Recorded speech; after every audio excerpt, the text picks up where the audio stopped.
Welcome to Daily Armor. Today we're going to be in Psalms 23, looking at verse number 6. I'm just kind of pondering on how wonderful and how great God is. And then I've asked myself a question this morning, and it was, why do I need goodness and mercy to follow me all the days of my life? Why do I need them to follow me? Why am I so grateful? Why is it so wonderful and so great that God has had goodness and mercy follow me all the days of my life? At no point, there's not a day that I don't need goodness and mercy chasing me all over the place, following me everywhere that I go.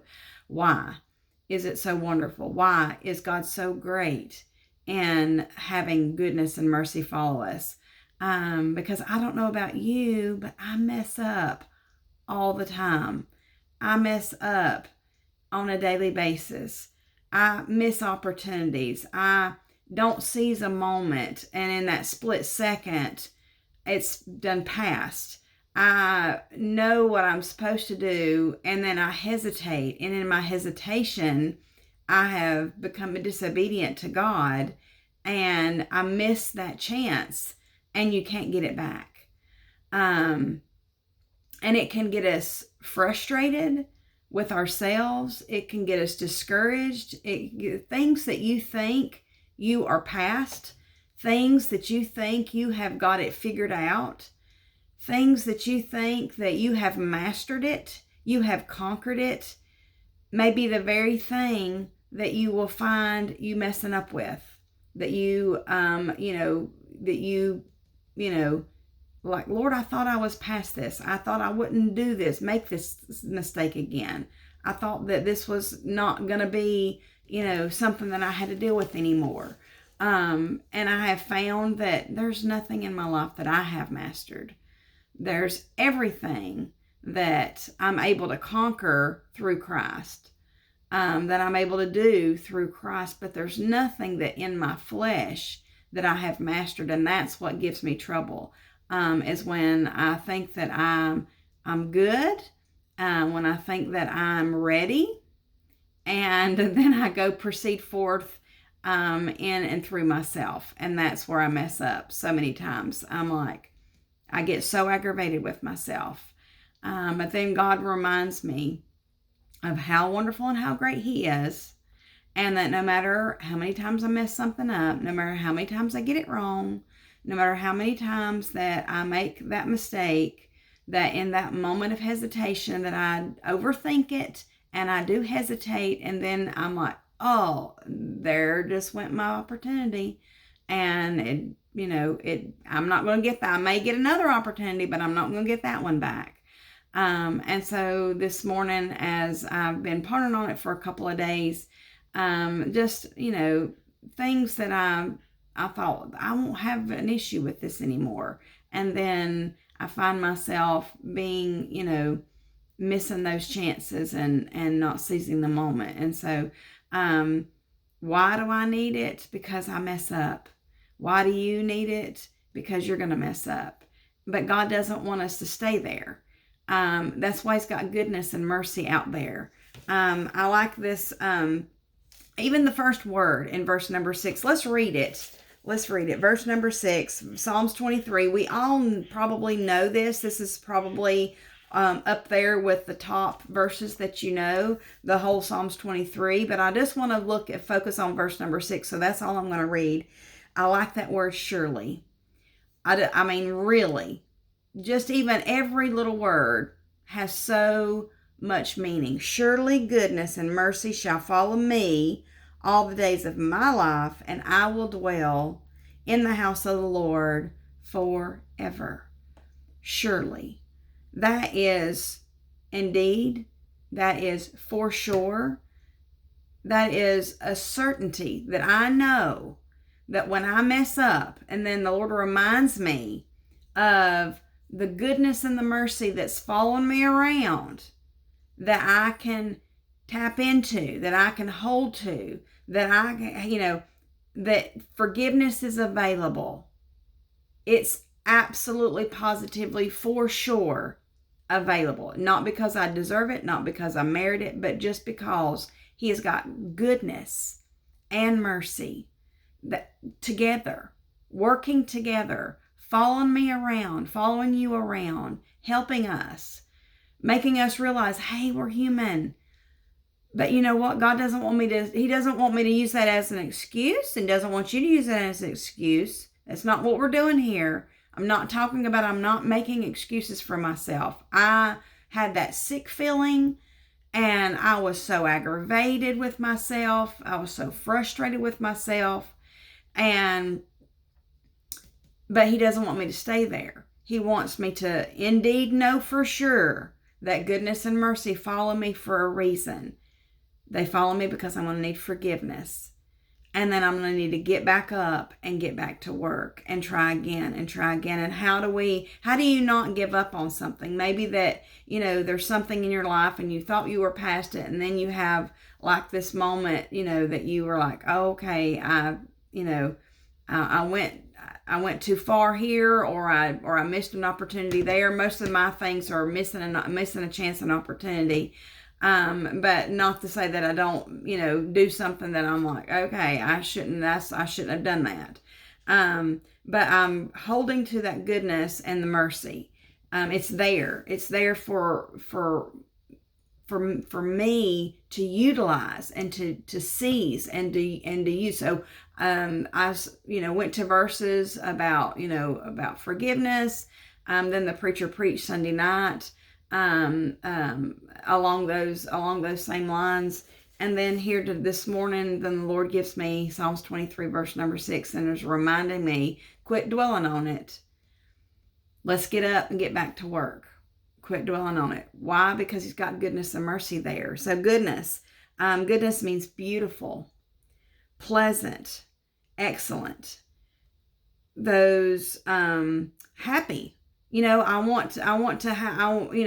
was dwelling on for a couple of days of mistakes that I'd made, and dwelling on it. And then I asked the Lord to forgive me for it. And then I'm still feeling that sick feeling that you get when you mess up. And then He's reminding me, this is how you get your happiness back. This is how you get your joy back. This is how you're enjoying the beauty of the Lord. Beautiful goodness, His goodness, not my goodness. I ain't talking about my goodness. I'm talking about His goodness. And He's got His goodness following me. Isn't that wonderful?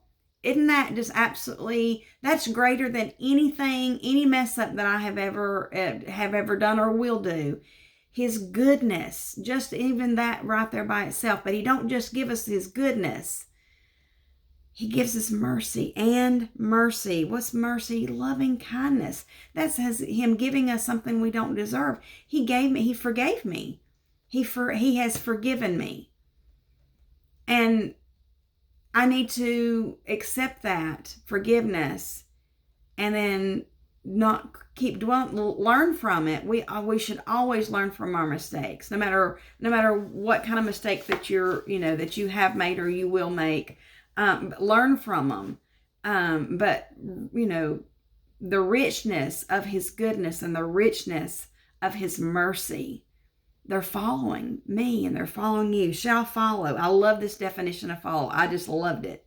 It said to chase. And I'm like, sometimes they hunt me down. And they're like, okay, Teresa Gale, this is enough. I am chasing you down. I love that. Pursuing me. Isn't it wonderful to be pursued? And then when you realize that you're pursued by God, and He's like, don't stay there. Don't stay in that, don't let it overtake you with, disappointment and regret and depression. And, you're going to mess up, but that's what I'm here for. I'm here to help you. I'm going to give you some goodness, which is that giving me what I didn't deserve, and He forgave me. And then that mercy, where He's going to give me that I don't deserve. And He gave that to me in the form of Psalms 23 verse number 6. And then that word follow, pursue, chase, hunt me down. We're not staying here. We're not just going to give up. How do you not give up when you mess up? Because you got goodness and mercy following you.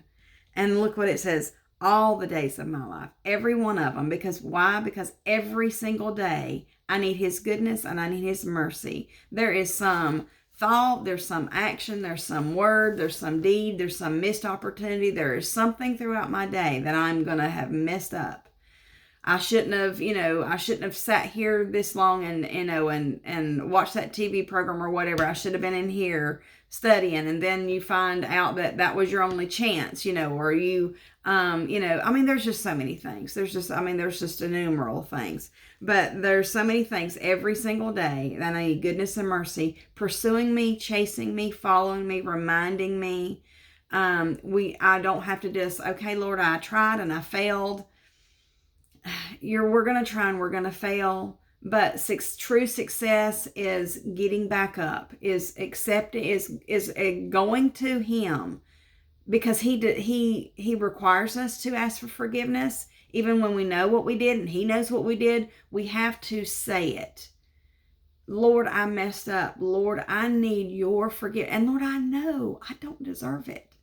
I really messed it up. And I don't deserve it. But your goodness and your mercy reminds me that he's available and that he wants us to come to him in his goodness and in his mercy, not in my goodness. If it was up to me, I wouldn't be so good to myself sometimes. And I definitely wouldn't be so merciful to myself.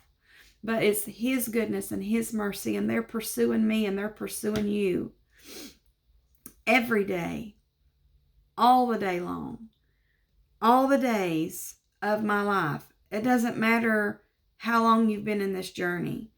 It doesn't matter, how many days that it takes. If we're in our 50s, like myself, if you're in your 40s, your 30s, your 60s, your 70s, your 80s, we are never going to be without needing that goodness and mercy fall on us, because we're never going to be without needing forgiveness and love and mercy and restoring that happiness and that joy.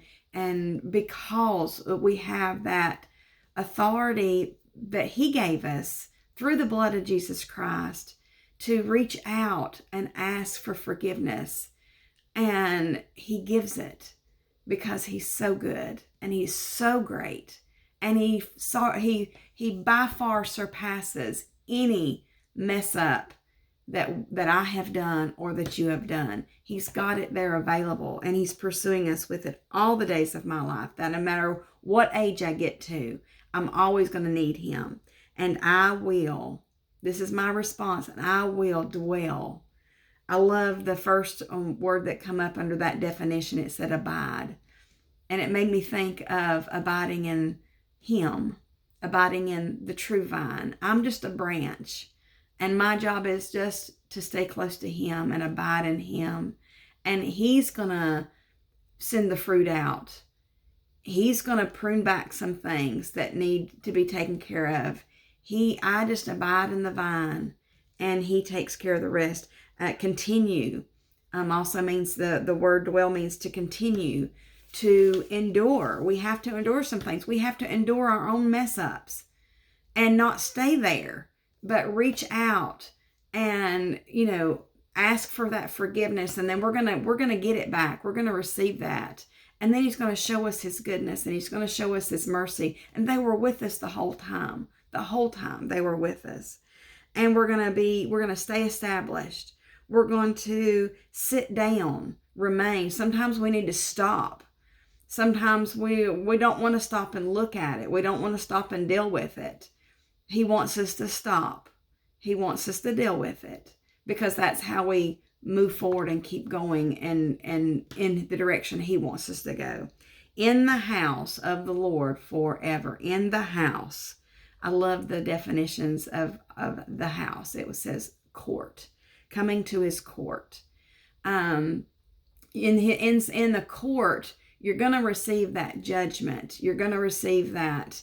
It's going to be brought to light. The charges against you are going to be brought to light. But also in that court, we have that righteous judge, and we can plea forgiveness. We can give our confessions to him. I don't need to confess to somebody else.